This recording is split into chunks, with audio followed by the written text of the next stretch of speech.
मैं डॉक्टर विनाशपति तिवारी, प्रवक्ता गणित, राजकीय जुबली इंटर कॉलेज गोरखपुर से इस ऑनलाइन वीडियो क्लास के नए भाग में आपका मैं एक बार फिर स्वागत करता हूं।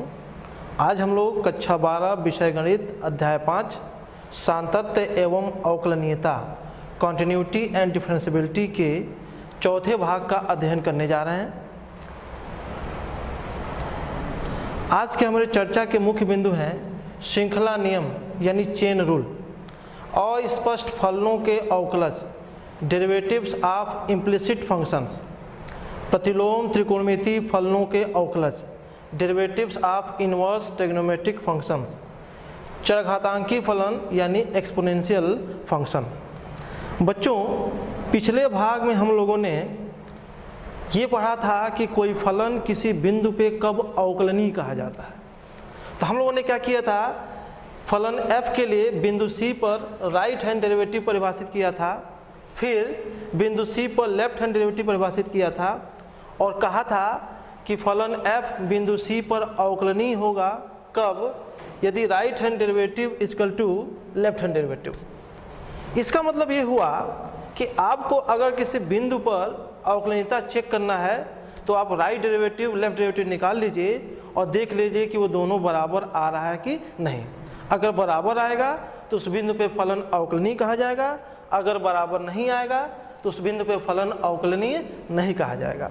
उसके बाद हमने कहा था आपसे कि जो दोनों का उभयनिष्ठ मान है यानी राइट डेरिवेटिव लेफ्ट डेरिवेटिव का उभयनिष्ठ मान है, उसको हम लोगों ने एफ डैश सी लिखा था, जहाँ एफ डैश सी का मान limit x tending to c f x minus f c upon x minus c कहा था। एक और चीज़ बच्चों समझिए, अक्सर आपके सामने अवकलज यानी डेरिवेटिव और अवकलन यानी डिफरेंशिएशन ये सब आता रहता है। ध्यान देंगे, अवकलज निकालने की जो प्रक्रिया है उसे अवकलन कहा जाता है, यानी डेरिवेटिव निकालने का जो प्रोसेस है, जो प्रक्रिया है, उसको क्या कहते हैं, डिफरेंशिएशन कहते हैं। अब हम इसके आगे बढ़ते हैं। आपके सामने दिख रहा है श्रृंखला नियम यानी चेन रूल। समझिए इसको क्या कहता है नियम। माना f एक वास्तविक मानी फलन है जो दो फलनों u और v का संयोजन है। बच्चों, यहाँ पे u जो है x का फलन है और v क्या है, ये भी x का फलन है। तो f बराबर v/o(u), ये संयोजन का सिंबल है। v/o(u) मतलब v और u का संयोजन। हम मानते हैं कि ux को हम लोग t मानते हैं, तो चेन रूल ये कहता है कि df/dx यानी f का अवकलज x के सापेक्ष क्या होगा, dv/dt इंटू dt/dx।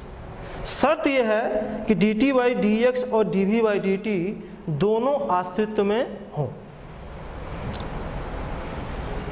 इस नियम के द्वारा अगर हम एक उदाहरण हल करें, साइन एक्स क्यू का अवकलज ज्ञात कीजिए। हम यहाँ पे चेन रूल लगाने जा रहे हैं। देखिए कैसे, हम मान लेते हैं ux बराबर एक्स क्यू। जो एक्स क्यू लिखा है इसको हम लोग ux मान लेते हैं। अभी हमने आर्टिकल में देखा कि हम लोगों ने ux को t माना था, तो हमने मान लिया क्या, t बराबर ux बराबर एक्स क्यू। इसलिए यहाँ पे vt कितना हो जाएगा, vt हो जाएगा साइन t।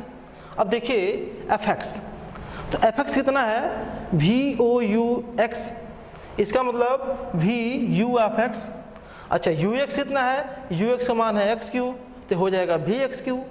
अब आप देख रहे हैं vt का मान कितना है, vt का मान है साइन t, तो v(x^3) का मान कितना हो जाएगा, v(x^3) का मान हो जाएगा साइन x^3, यानी कि fx का मान क्या हो गया, साइन x^3 हो गया। अब हम क्या करते हैं, dv/dt निकालते हैं। तो dv/dt कितना होगा, साइन t का अवकलन होता है कितना, cos, तो हो जाएगा cos t। dt/dx कितना होगा, dt/dx हो जाएगा 3x²। अब चेन रूल कहता है क्या कि df/dx कितनी वैल्यू हमने याद किया, dv/dt इंटू dt/dx। dv/dt की वैल्यू हम भर देंगे cos t हो जाएगा और dt/dx की वैल्यू भर देंगे 3x²। अब t की वैल्यू कितना है, t की वैल्यू है x3, तो हमको क्या मिल जाएगा, 3x² cos x3। इसका मतलब हुआ कि साइन एक्स क्यू का जो अवकलज है वो कितना है चेन रूल से 3x² cos x क्यू। बच्चों हमें आगे चल के बहुत ढेर सारे अवकलन ज्ञात करने होंगे, बार बार हम इसका उपयोग करेंगे। चेन रूल का प्रोसेस थोड़ा सा लंबा प्रोसेस होता है, तो हम क्या करते हैं एक दूसरी विधि बताते हैं, उसको ध्यान से देखिए। y की वैल्यू कितना था, y की वैल्यू था साइन एक्स क्यू। आपको साइन एक्स क्यू का अवकलज निकालना है, यानी आपको dy/dx निकालना है। तो dy/dx कितना होगा, हम लिखेंगे dy/dx साइन एक्स क्यू। ये प्रोसेस डायरेक्ट प्रोसेस है, सीधे आपका आंसर निकल जाता है। देखिए कैसे, dy/dx को आप एक ऑपरेटर के रूप में समझिए कि ये एक ऑपरेटर है जो साइन एक्स क्यू को ऑपरेट करने जा रहा है। साइन का अवकलज हो जाएगा cos एक्स क्यू, लेकिन बच्चों यहाँ x ना हो के एक्स क्यू है, तो एक्स क्यू का अवकलन दोबारा ज्ञात किया जाएगा और कैसे लिखा जाएगा dy/dx ऑफ एक्स क्यू। अब एक्स क्यू का अवकलज क्या होगा, तो 3 बाहर हो जाएगा और एक पावर कम हो जाएगा, तो इसकी वैल्यू कितनी हो जाएगी, ये हो जाएगा 3x² और ये हो जाएगा कितना cos एक्स क्यू। ये आपका देखिए आंसर आ गया। एक दूसरा एग्जांपल अगर हम लें, मान लेते हैं y बराबर tan 2x + 5। हम इसका भी अवकलज सीधे निकालने की कोशिश करते हैं। देखिए कैसे, dy/dx कितना होगा, dy/dx ऑफ tan 2x + 5। अब tan 2x + 5 हमको फॉर्मूला क्या याद है, dy/dx ऑफ tan x बराबर sec²x। x के जगह पे यहाँ 2x + 5 है, तो इसकी वैल्यू हम क्या लिखेंगे, इसकी वैल्यू लिखेंगे sec² 2x + 5। लेकिन 2x + 5 का अवकलज फिर निकाला जाएगा और कैसे लिखा जाएगा, dy/dx ऑफ 2x + 5। ध्यान देंगे यहाँ मैं लिख रहा हूँ sec² 2x + 5 गुणे, जब इसका अवकलज निकालेंगे तो 2 बाहर हो जाएगा, x का अवकलज 1 हो जाएगा और 5 अचर है उसका अवकलज 0 होता है, तो कितना होगा ये 2 गुणे 1 और धन 0। तो हमें आंसर क्या मिला, हमें आंसर मिला 2 sec² 2x + 5। बच्चों चेन रूल आप पढ़ लीजिएगा, तैयार कर लीजिएगा, लेकिन कोशिश करिएगा कि जहां अवकलज निकालने की जरूरत हो वहां आप सीधे अवकलज निकालने की प्रैक्टिस कर लीजिएगा।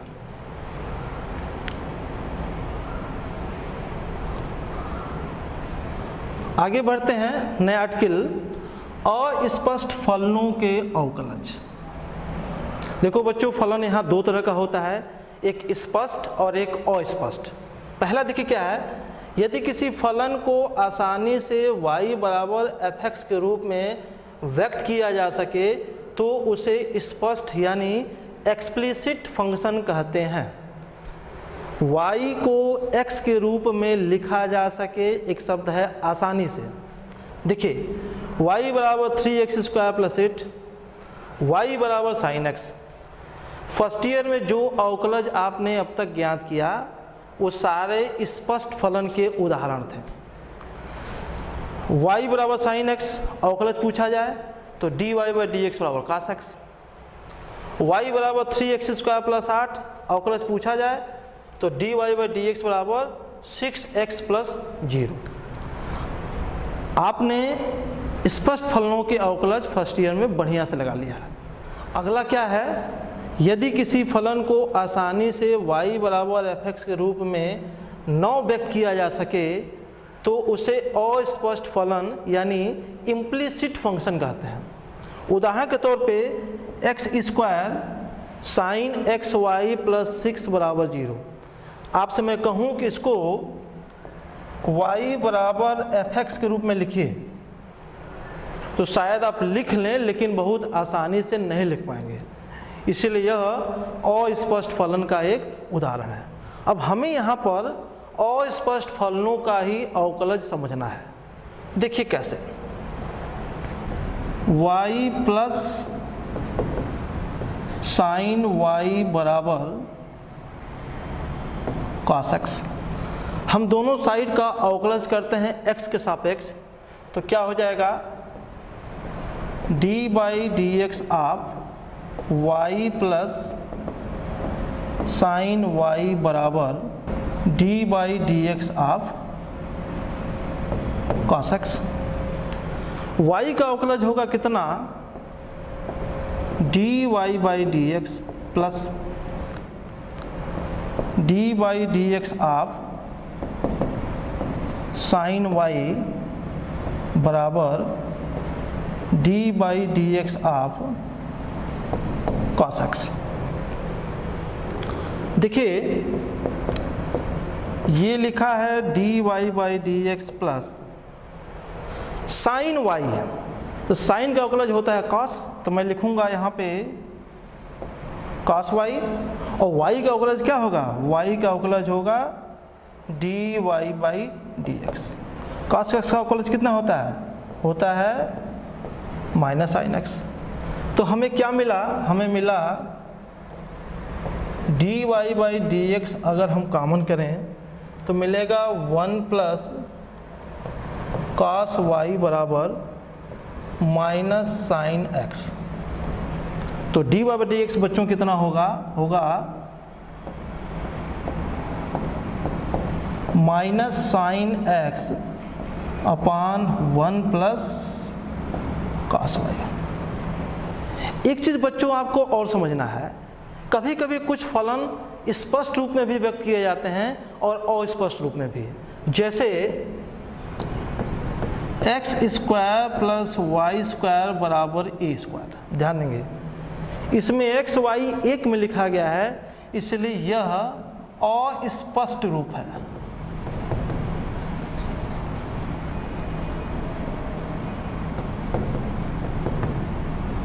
अस्पष्ट रूप है।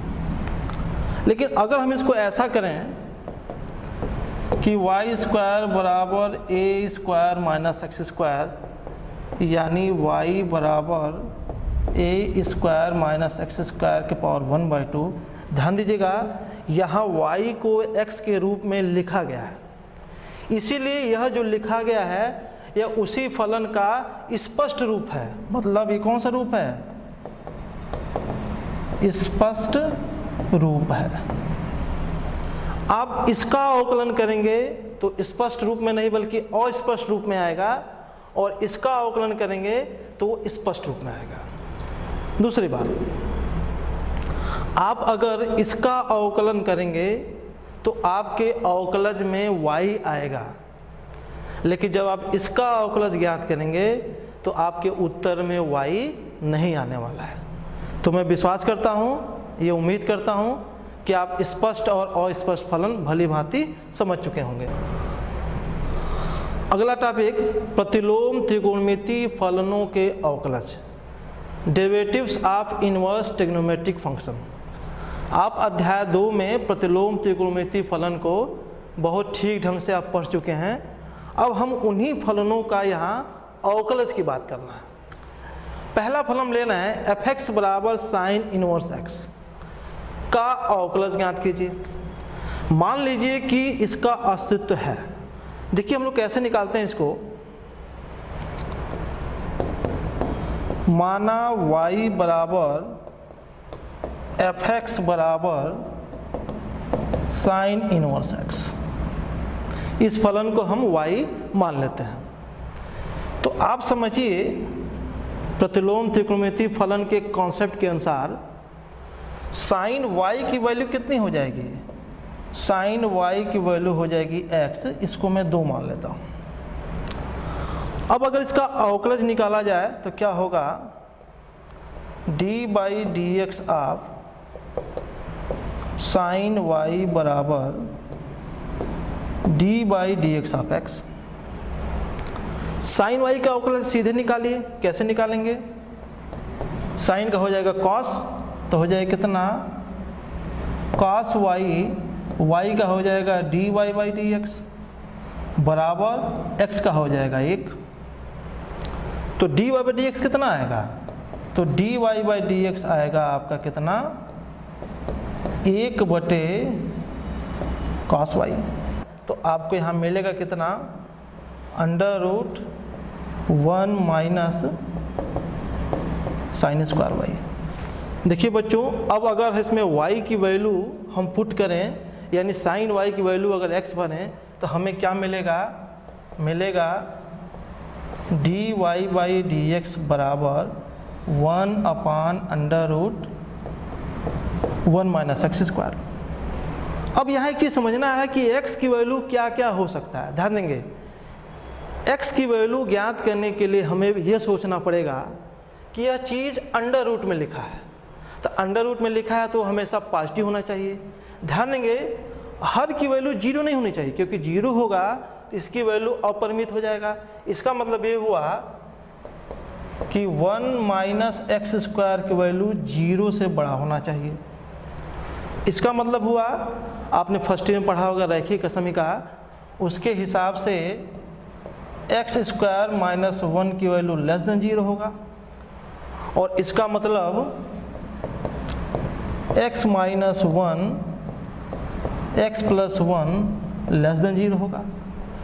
तो अब आप याद करिए x की कितनी वैल्यू होगी, x की वैल्यू होगा कितना, this imply x belonging to -1 से +1 खुला अंतराल।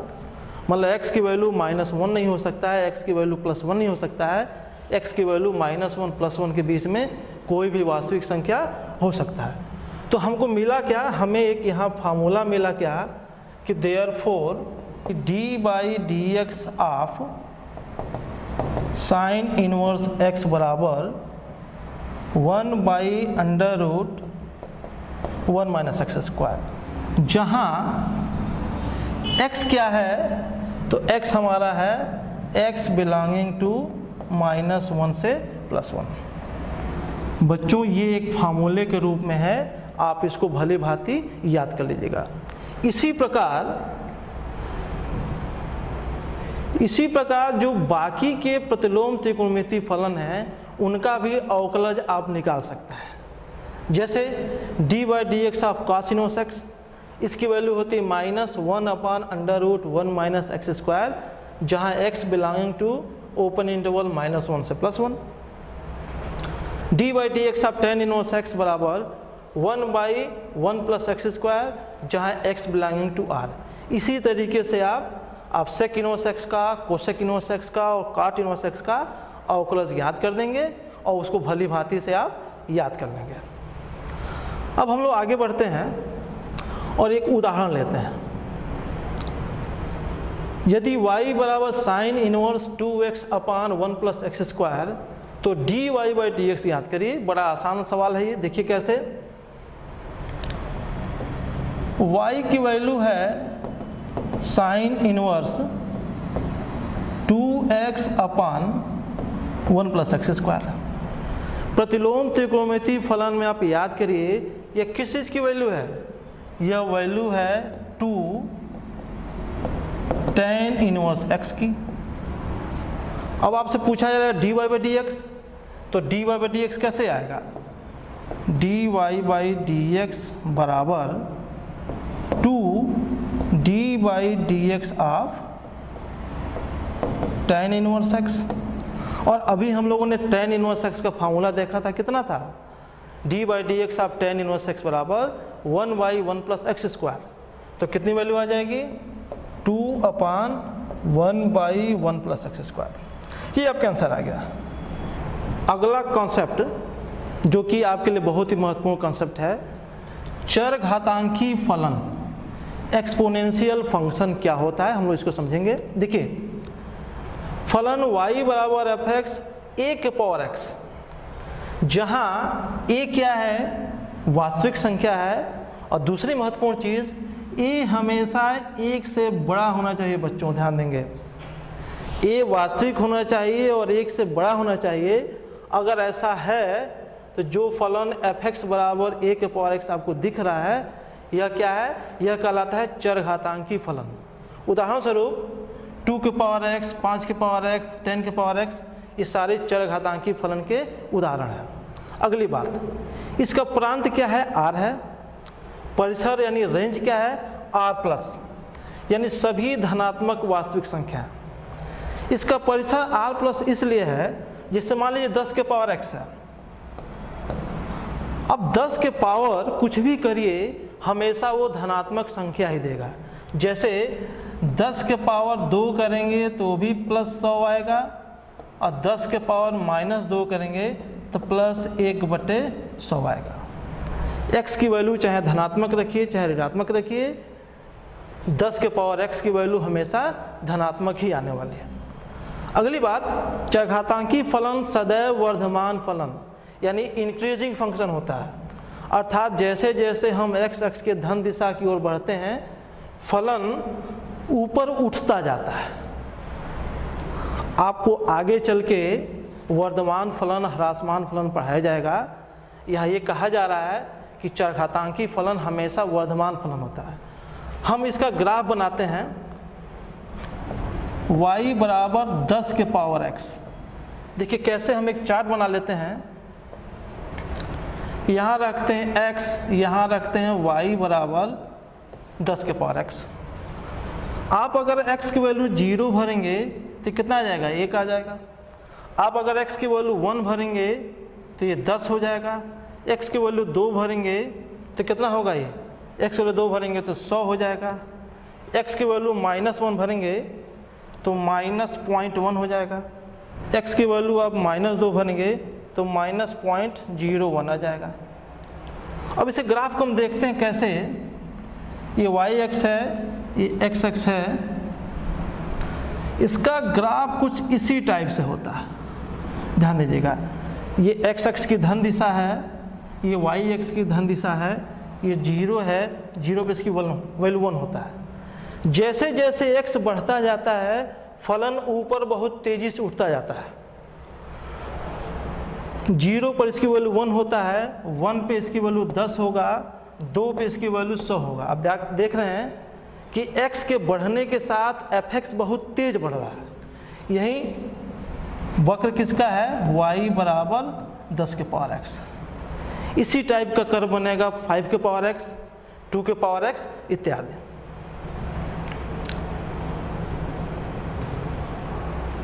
आगे एक नोट लिखा है, जो 10 के पावर x हम लोगों ने भी देखा, जिसका ग्राफ भी देखा, उसे कहते हैं क्या? साधारण चरघातांकी फलन, कॉमन एक्सपोनेंशियल फंक्शन। आगे e के पावर x को प्राकृतिक चरघातांकी फलन, नेचुरल एक्सपोनेंशियल फंक्शन कहते हैं। अब आप कहेंगे e क्या है? फर्स्ट डे में आपने इसको देखा था कि e की वैल्यू होता है कितना? 1 + 1/(1), 1/(2), 1/(3) प्लस करते चले जाइए। e एक अपरिमेय संख्या होता है, और सबसे बड़ी बात है कि जो e की वैल्यू होती है वो 2 और 3 के बीच में होती है। देखिए चरघातांकी फलन आपको कहा गया है a के पावर x। a क्या है? a 1 से बड़ा है। e क्या है? e 2 और 3 के बीच में है, यानी e भी 1 से बड़ा है। अर्थात अगर एक जगह पे हम e ले लें तो हमें मिलेगा e के पावर x। तो e के पावर x हम लोग बोलते हैं क्या? प्राकृतिक चरघातांकी फलन, नेचुरल एक्सपोनेंशियल फंक्शन। दूसरी बात, बहुत महत्वपूर्ण चीज़, कि जो e के पावर x का अवकलज होता है, क्या होता है? d/dx ऑफ e के पावर x, वो e के पावर x ही होता है। यह एक बहुत महत्वपूर्ण फार्मूला आपके लिए है, आप इसको याद कर लीजिएगा कि d/dx ऑफ e के पावर x बराबर e के पावर x।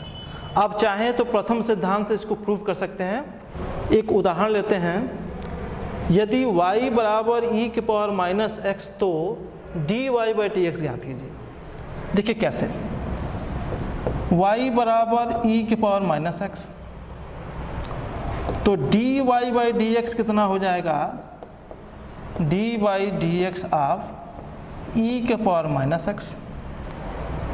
अब e के पावर x का अवकलज होता है e के पावर x, तो इसकी वैल्यू कितनी होगी e के पावर माइनस x। लेकिन आपको माइनस x का अवकलज दोबारा करना पड़ेगा, जैसे हम लोगों ने चेन रूल के एक वैकल्पिक विधि में देखा, जो हम लोग सीधे अवकलज निकाल रहे हैं, उस नियम के हिसाब से हमें माइनस x का अवकलज फिर करना पड़ेगा। तो हम लिखेंगे d by d x of minus x, minus बाहर हो जाएगा, x का अवकलज 1 हो जाएगा, तो आपको आंसर मिले कितना माइनस e के पावर माइनस x, आंसर आ गया।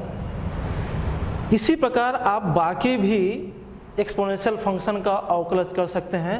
आपसे पूछा जाए कि y बराबर e के पावर 2x, तो अवकलज कैसे करेंगे?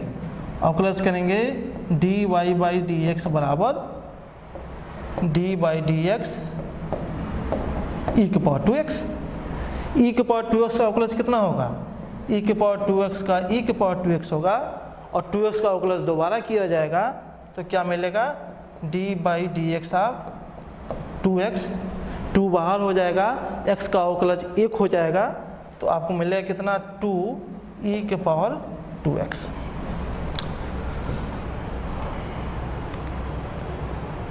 अगला, यदि y बराबर e के पावर साइन इनवर्स x, तो dy बाई डी एक्स ज्ञात कीजिए। तो कैसे? dy बाई डी एक्स कैसे निकलेगा? d बाई डी एक्स आप e के power sine inverse x, exponential का डेरिवेटिव है, तो कितना होगा? ये होगा e के पावर साइन इनवर्स x। अब साइन इनवर्स x का अवकलज दोबारा होगा, तो क्या होगा? d by d x of sine inverse x। Sign inverse x का अवकलज कितना होता हम लोगों ने अभी पढ़ा था, क्या हो जाएगा? e के power sine inverse x upon under root 1 minus x square, ये आपका आंसर आ गया। बच्चों, इतना पढ़ने के बाद हम आपको एक गृहकार्य दे रहे हैं, और ये उम्मीद करते हैं कि आप इस गृहकार्य को बड़े आसानी से सॉल्व कर लेंगे।